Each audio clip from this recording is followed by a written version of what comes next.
sekarang mari kita masuk kepada materinya. Oke, para pengunjung sekalian, materi kita yakni nominal sentences in simple present tense.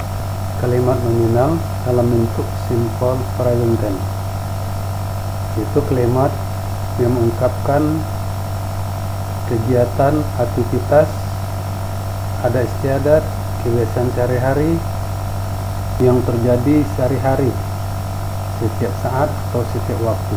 Pada kalimat nominal ini, predikat kalimat terdiri dari non kata kerja. Jadi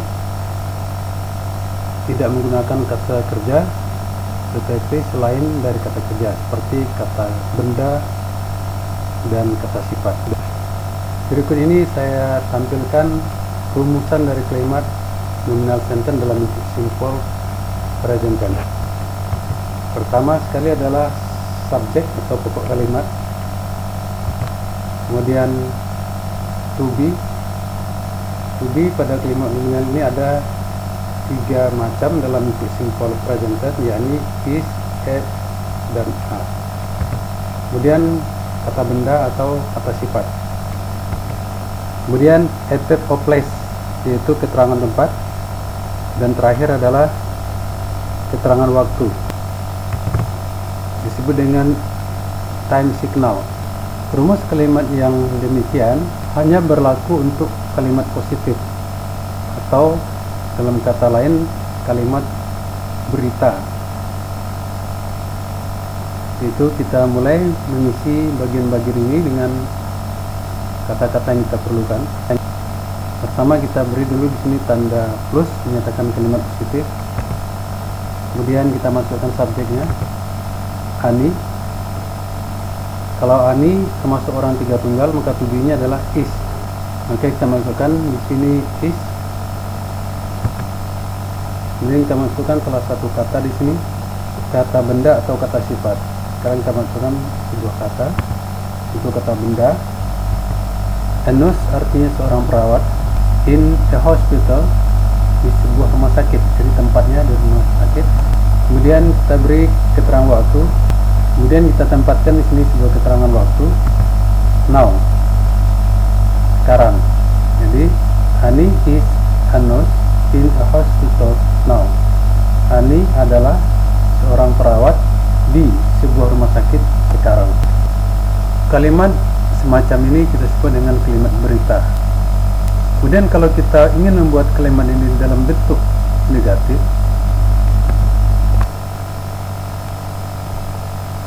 kita cukup menambahkan not setelah to be is. Jadi Ani is not. Ani is not. A nurse in hospital now. Pada dasarnya kalimat ini terdiri dari 3 jenis kalimat, yaitu kalimat positif, kalimat negatif, dan kalimat interrogatif atau disebut dengan kalimat tanya.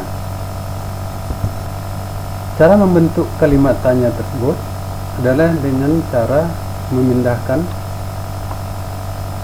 to be ini sebelum subjek. Jadi kalimat tanya tersebut dimulai oleh to be. Is Ani, coba perhatikan, is Ani. Kemudian melanjut ini ke belakang sama a nurse in a hospital now. Jadilah kalimat tanya seperti ini yang dimulai oleh to be sebelum subjek. Is Ani a nurse in a hospital now? Artinya, apakah Ani seorang perawat di sebuah rumah sakit sekarang? Maka jawabannya hanya ada 2, yes atau no. Yes, she is. Jadi jawabannya adalah yes, she is. Ani kita ganti dengan kata penggantinya, yaitu orang 3 tunggal she.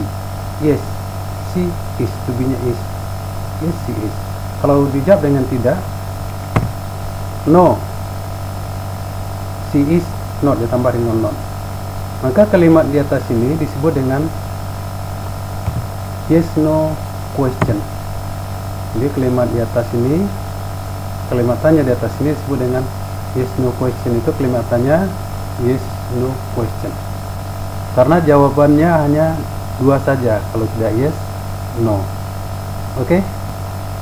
Bila kita telah mendapatkan sebuah kalimat seperti ini, maka kita dapat menanyakan seluruh bagian dari kalimat ini. Itu berhubungan dengan waktu, kapankah? Berhubungan dengan tempat, di manakah? Berhubungan dengan profesi, apakah kerjanya? Berhubungan dengan subjek, siapakah? Pertama kali kita akan menanyakan waktunya. Kapan? Maka jawabannya sekarang.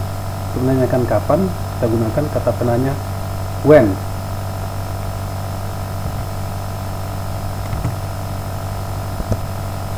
Jadi bila kita menggunakan kata when, berarti kita menanyakan waktu. Kapan? Sekarang. Jadi kalau kita bertanya dengan when, maka kata sekarangnya pada kalimat di atas kita hilangkan. Sekarang kita masukkan kalimat yang tersisa. Is Ani Enus in the hospital? Jadi bagaimana dengan kata now? Kata ini menjadi jawaban singkat pada kalimat ini. Now, when is Ani Enus in the hospital? Kapankah Ani sebagai seorang perawat di sebuah rumah sakit?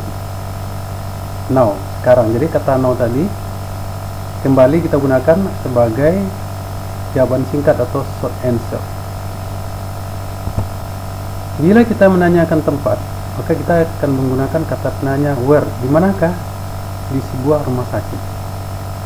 Itu kita buat kalimat dengan menanyakan tempat ini. Untuk menanyakan tempat ini, kita akan menggunakan kata penanya where. Di manakah? Di sebuah rumah sakit. Maka kata di sebuah rumah sakit ini akan hilang dari kalimat yang di atas. Maka tinggalan nanti is Ani Enus now. Is Ani Enus now.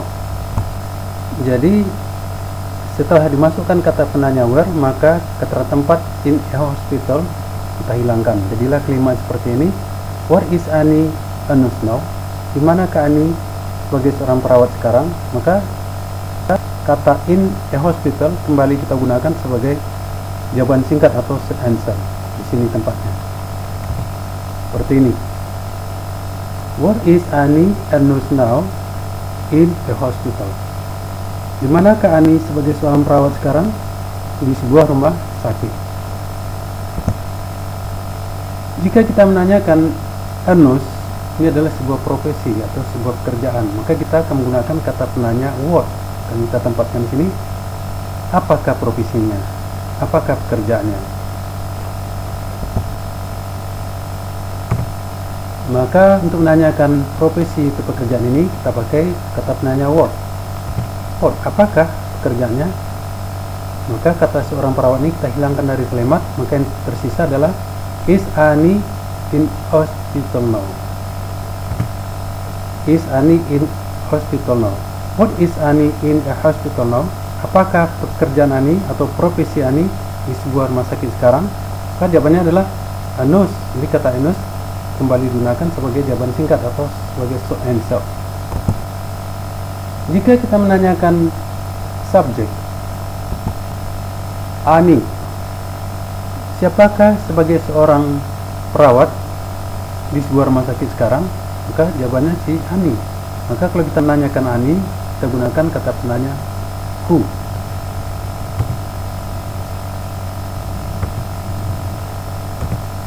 Jadi kata penanya who digunakan untuk menanyakan pokok kalimat atau subjek kalimat. Siapa? Ani. Maka kata Ani akan hilang dari kalimat ini. Tinggal lagi is Enus in the hospital now. Kita masukkan. Jadi kalimatnya who is Enus in a hospital now? Who is Enus in a hospital now? Siapakah yang sebagai seorang perawat di sebuah rumah sakit sekarang? Maka jawabannya Ani. Maka kata Ani dipakai kembali sebagai jawaban singkat atau sebagai short answer. Kita tempatkan di sini. Annie. Who is a nurse in a hospital now? Annie. Jadi para pengunjung sekalian, bila kita mempunyai sebuah kalimat seperti yang di atas, ini disebut dengan kalimat berita. Jadi kalimat berita ini bisa kita jadikan kalimat tanya ataupun kalimat negatif seperti ini. Annie is not a nurse in hospital now. Berarti kita menyanggah dari pernyataan di atas. Setelah kita menerima sebuah kalimat berita seperti ini, kita boleh bertanya seperti kalimat ini, is Annie a nurse in a hospital now? Maka wajib dijawab dengan dua cara. Apakah Annie sebagai seorang perawat di sebuah rumah sakit sekarang? Yes, she is. Kalau tidak, katakan no, she is not. Kemudian kalau saudara sekalian ingin menanyakan seluruh bagian kalimat, maka kita akan menggunakan kata-kata penanya seperti ini. Menanyakan waktu, kita gunakan when. When is Annie a nurse in a hospital now? Kapankah Annie sebagai seorang perawat di sebuah rumah sakit? Jawabannya sekarang. Where is Annie a nurse now? Di manakah Annie sebagai seorang perawat sekarang? Jawabannya in a hospital. Atau what is Annie in a hospital now? Apa pekerjaan Annie di sebuah rumah sakit sekarang? Jawabannya a nurse. Atau who is a nurse in a hospital now? Siapakah yang sebagai perawat di sebuah rumah sakit sekarang? Jawabannya Annie. Demikianlah para pengunjung sekalian, sangat mudah sekali kalau kita membuat kalimat dengan metode ini. Saudara pengunjung dapat mengganti subjek kalimat, kemudian mengganti to be kalimat, kemudian predikat, keterangan tempat, dan keterangan waktu sesuai yang kita inginkan. Misalnya saya mengatakan saya adalah sebagai seorang guru di sebuah sekolah sekarang. Terus saya katakan I am an English teacher at a school now. Atau saya bisa mengatakan I am not a doctor in a hospital now. Boleh juga saya katakan demikian. Jadi kita boleh tempatkan kata-kata yang kita butuhkan sesuai dengan yang kita mau. Demikian mudah cara yang saya berikan. Kemudian ada manfaat bagi para pengunjung sekalian, dan sampai jumpa kembali pada pelajaran yang akan datang.